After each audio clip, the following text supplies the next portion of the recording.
A very good morning ninth class हम लोग 7 chapters तक कंप्लीट कर चुके हैं। मैं आपको इसकी एक्सरसाइज, इसके टेक्स्ट एक्सरसाइज, इसके वीडियो सब कुछ सेंड कर चुकी हूँ, लेकिन कुछ बच्चों का काम अभी भी मेरे पास नहीं आया है। तो प्लीज़ जिन बच्चों का मेरे पास काम अभी तक नहीं आया है मुझे टाइम पे सेंड कीजिए। अब मैं नेक्स्ट सैटरडे से आप लोगों के एग्ज़ाम, नेक्स्ट सैटरडे में जिस दिन आपकी टर्न होगी उसी दिन से मैं आपके एग्ज़ाम्स लेना स्टार्ट करूँगी। ठीक है, टेस्ट लेना स्टार्ट करूँगी, क्लास टेस्ट होंगे। तो सभी मेरे को काम भेजिए जिससे मुझे पता लगे किस किस ने किया, किस किस ने नहीं किया। अगर आपके पास काम ही नहीं होगा टेस्ट कहाँ से देंगे आप लोग? ठीक है ना। तो आज हम शुरू करें चैप्टर 8 मोशन। मोशन का मतलब मूवमेंट। मूवमेंट का मतलब एक जगह से दूसरी जगह पर जाना, किसी चीज़ का डिस्प्लेसमेंट होना मूवमेंट कहलाता है। जैसे बहुत सारी चीज़ होती है, बर्ड्स फ्लाई करती हैं, अपना ब्लड फ्लो होता है अपने आर्टरीज और वेन्स में, कार चलती है, बच्चे दौड़ते हैं, हवाएं चलती हैं, ये सब क्या है? मूवमेंट का एग्जाम्पल्स हैं मूवमेंट के, मोशन के। An object may appear to be moving for one person and stationary for another person, some other. For the passengers in a moving bus, the roadside trees appear to be moving backward. आप कभी बस में बैठे हो तो आपने देखा होगा कि बस जैसे ही चलती है तो आपके साथ साथ जो रोड साइड पे जो ट्रीज होते हैं वो भी हमको चलते हुए लगते हैं, जैसे चल रहे हो हमारे साथ साथ, मूवमेंट कर रहे हो। What do these observation indicate? ये ऑब्जर्वेशन क्या इंडिकेट करता है? Most motions are complex. Some objects may move in a straight line, others may take a circular path. Some may rotate and a few others may vibrate. There may be situations involving a combination of these. In this chapter, we shall first learn to describe the motion of object along a straight line. मतलब हम यहाँ दो तरह का motion पढ़ेंगे, एक तो straight line में मोशन कैसे होता है और मोशन स्ट्रेट लाइन के अलावा जैसे uniform motion and non uniform motion, दोनों के बारे में हम पढ़ेंगे इसमें। अब हम पढ़ेंगे डिस्क्राइबिंग मोशन, मोशन को कैसे डिस्क्राइब किया जाए। अब स्ट्रेट लाइन के लिए क्या है? स्ट्रेट लाइन के लिए देखिए इसमें एग्जांपल दे रखा है, the simplest type of motion is the motion along a straight line. We shall first learn to describe this by an example. Consider the motion of an object moving along a straight path. Object starts a journey from O, which is treated as its reference point. इसमें आपको नीचे line दिख रही है, आप अपनी book आपके सबके हाथ में है। कोई भी मान लो पैसेंजर मोशन कर रहा है, मैं आपको बोर्ड पे समझाती हूँ कि ये स्ट्रेट लाइन है, ठीक है। अब इस स्ट्रेट लाइन में ये पॉइंट है हमारा 0 पे, O पॉइंट है, ठीक है। और इसमें ये डिस्टेंसेस लिखी हुई है 5, 10, 15, 20, ये किलोमीटर्स मान लीजिए इनको आप, 25, 30, 35, 40, इस तरह से ये किलोमीटर्स लिखे हुए हैं। अब कोई भी पैसेंजर मान लो इस स्ट्रेट लाइन पे जाता है, A, B and C represent the position of the object at different instants. O से किसी ने अपनी जर्नी स्टार्ट की, O से मान लो A तक गया, A, ये सिचुएशन दिखा दी है B और एक सिचुएशन दिखा दी है C, ठीक है। तो उसने O से A तक जाने में कितना डिस्टेंस कवर किया? 40 किलोमीटर डिस्टेंस कवर किया, ठीक है। उसने मोशन कहाँ तक किया, मूवमेंट कहाँ तक किया? 40 किलोमीटर किया। अब वो A से मान लो वापस B तक आता है तो उसने कितना डिस्टेंस और कवर कर लिया? 5, 10, 15, 20 किलोमीटर और कवर कर लिया। तो उसने टोटल डिस्टेंस कितना कवर कर लिया? 60 किलोमीटर कवर कर लिया। और मान लो वो फिर वापस C पे आता है तो 10 किलोमीटर और कवर कर लिया, तो 70 किलोमीटर हो गया। तो ये तो हुआ डिस्टेंस, लेकिन डिस्प्लेसमेंट इसमें कितना हुआ? भाई O से लेकर अगर A तक जाता है तो O A डिस्प्लेसमेंट हुआ, लेकिन अगर O से A तक गया वापस B पर आ गया है वो, तो डिस्प्लेसमेंट सिर्फ यहाँ से लेके यहाँ तक ही हुआ ना, O और B। तो ये जो डिस्टेंस है ये डिस्प्लेसमेंट कहलाएगा, ठीक है। और अगर वो C तक आ गया है तो डिस्प्लेसमेंट सिर्फ O से लेकर 0 से लेकर 10 तक ही होगा। और वापस मान लो वो अपनी पोजीशन O पे आ गया है तो उसने मूवमेंट तो किया है लेकिन डिस्प्लेसमेंट उसका 0 रहेगा, ठीक है। तो डिस्प्लेसमेंट जो कहलाता है वो मतलब उसने कितना डिस्टेंस कवर किया, वो तो उसका डिस्टेंस हो गया, वो तो उसकी मूवमेंट हो गया। लेकिन डिस्प्लेसमेंट हमेशा उतना होगा जितना कि उसने अपनी जो एक्चुअल पोजीशन थी उसमें जो लास्ट पोजीशन पे वो खड़ा है, तो वो डिस्टेंस जो होगा वो उसका डिस्प्लेसमेंट कहलाएगा। समझ में आया सबको? ठीक है। अब देखिए इसमें यही पूरा दिखा रखा है, ये आप अपने आप पढ़ लेना, ये पूरा इसमें यही दे रखा है जो मैंने आपको बोर्ड पे समझाया है, ठीक है। अब देखिए can the magnitude of the displacement, अब हमको मैग्नीट्यूड भी निकालना है इसका, तो magnitude of the displacement be equal to the distance travelled by an object. Consider the example given in for motion of the object O to A, O से A तक उसने कवर किया है, the distance covered is 60 kilometre and the magnitude of displacement is also 60 kilometre. तो magnitude क्या होगा उसका, उसने डिस्टेंस भी 60 किलोमीटर किया है तो उसका मैग्नीट्यूड 60 किलोमीटर ही होगा, ठीक है।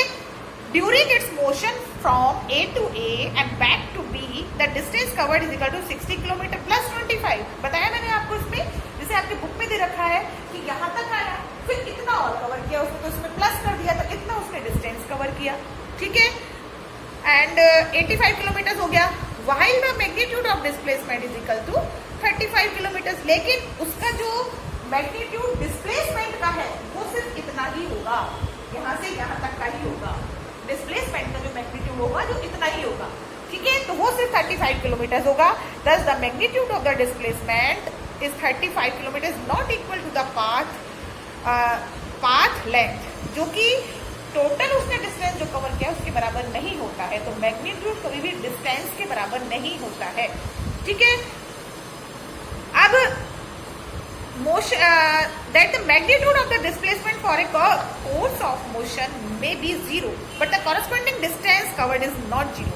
अब ये मैग्नीट्यूड जो डिस्प्लेसमेंट मैंने बताया ना, अगर O से जाकर A तक गया और A से वापस अगर वो O तक आ गया है तो उसका जो डिस्प्लेसमेंट होगा वो 0 होगा, तो उसका मैग्नीट्यूड भी 0 ही होगा। जबकि डिस्टेंस कितना है, O से A तक गया 40 किलोमीटर, वापस O तक आया 40 किलोमीटर, 80 किलोमीटर उसका डिस्प्लेसमेंट कहलाएगा। डिस्प्लेसमेंट और मैग्नीट्यूड दोनों डिफरेंट हुए, ठीक है। अब नेक्स्ट हमारा है इसमें, तो आपको मैग्नीट्यूड, डिस्प्लेसमेंट और डिस्टेंस तीनों चीज समझ में आ गई ना।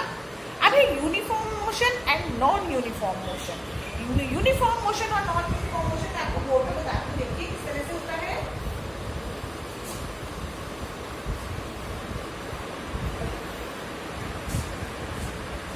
यूनिफॉर्म मोशन का मतलब होता है कि एक फिक्स इंटरवल ऑफ टाइम में फिक्स किलोमीटर्स कोई कवर करता है तो वो यूनिफॉर्म मोशन कहलाता है। और नॉन यूनिफॉर्म मोशन का मतलब होता है जिसमें कि टाइम इंटरवल सेम नहीं होता है। हो सकता है वो 20 किलोमीटर तो सिर्फ 10 किलोमीटर पर आवर की स्पीड से गया हो और अगले 20 किलोमीटर उसकी स्पीड 5 किलोमीटर पर आवर हो गई, उसने ज्यादा बढ़ा दी हो, तो वो नॉन यूनिफॉर्म मोशन कहलाएगा। लेकिन यूनिफॉर्म मोशन में अगर 20 किलोमीटर वो 5 किलोमीटर पर आवर की स्पीड से गया है तो अगले 20 किलोमीटर भी वो 5 किलोमीटर पर आवर की स्पीड से ही जाएगा, ये उसका कहलाता है यूनिफॉर्म मोशन। इसको हम देखिए इसमें दे रखा है, इसमें डायग्राम नहीं बना रखा, इसके अंदर मैं आपको बताती हूँ। ग्राफिकल रिप्रेजेंटेशन से ज्यादा अच्छे समझ में आता है ये, पर ये बाद में दे रखा है ग्राफिकल। चलिए इसमें तो अभी ऐसे ही करते हैं अपन। एवरेज मान लो कोई एक ऑब्जेक्ट है, वो स्ट्रेट लाइन में जा रहा है, वो 5 metre in the first second and 5 metre more in the next second जाता है, 5 metre in the third second and 5 metre in the fourth second. बताया ना मैंने आपको, 5 मीटर ही जाता है वो, एक सेकंड में 5 मीटर गया, फिर दूसरे सेकंड में 5 मीटर गया, तीसरे सेकंड में, तो वो 5 ही जा रहा है, मतलब एक उसकी यूनिफॉर्म स्पीड है जाने की, ठीक है। तो as the object covers equal distances in equal interval of time, it is said to be in uniform motion. The time interval in this motion should be small.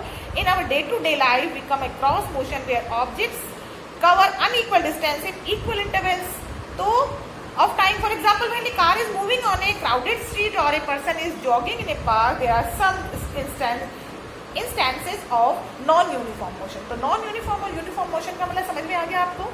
तो किसी के मान लो हमको कोई आदमी यूनिफॉर्म मोशन में जा रहा है, मान लो 5 किलोमीटर उसने इतने कवर किए, फिर अगले 5 किलोमीटर ऐसे कवर किए, चाहे यूनिफॉर्म हो चाहे नॉन यूनिफॉर्म हो, तो उसकी एवरेज स्पीड कैसे निकालोगे आप? तो एवरेज जो स्पीड होती है is equal to, average speed is equal to उनकी टोटल डिस्टेंस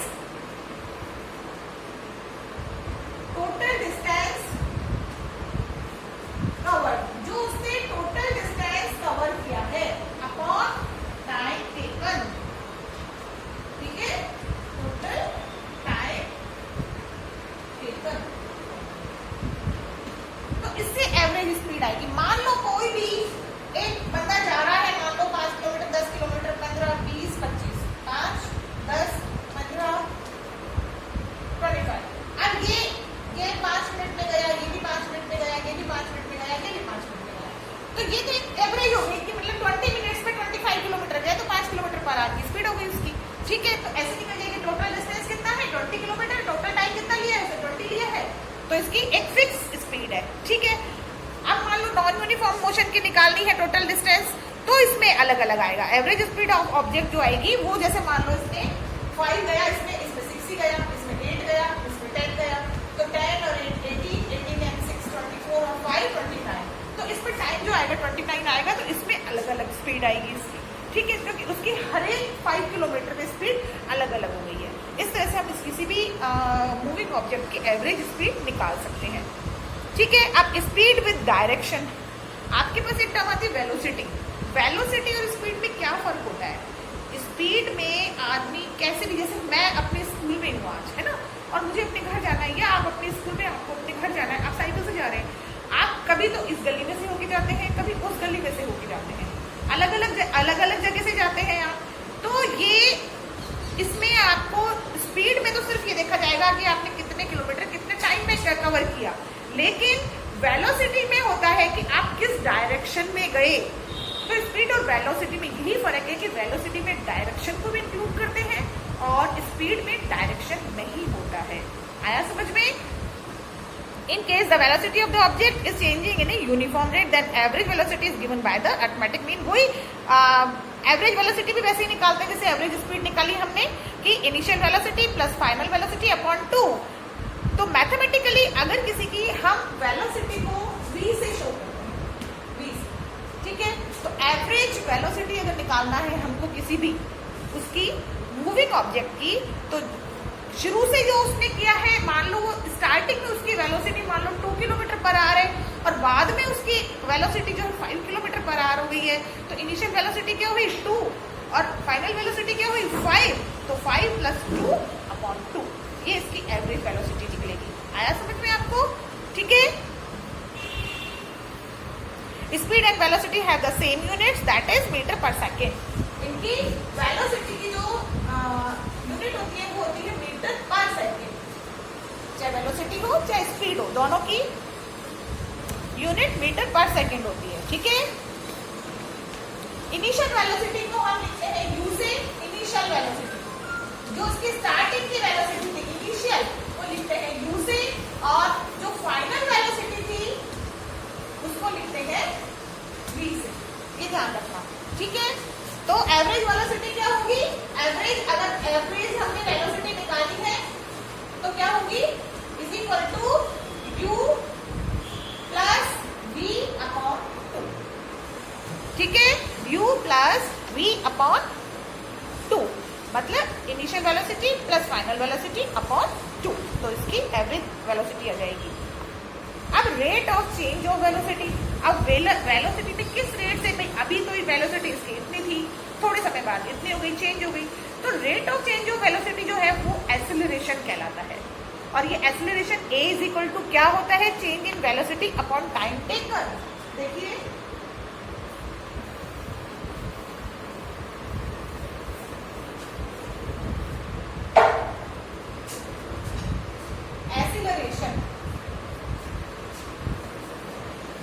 एक्सेलरेशन को a से डिनोट करते हैं, ये होता है फाइनल वेलोसिटी माइनस u, मतलब चेंज इन वेलोसिटी यही होगी ना कि आपकी स्टार्टिंग में मान लो 2 है, बाद में 5 हो गई है, तो 5 में से 2 को माइनस किया तो एक्सेलरेशन आ जाएगा और टोटल टाइम, तो एक्सेलरेशन इज इक्वल टू होता है v minus u upon t।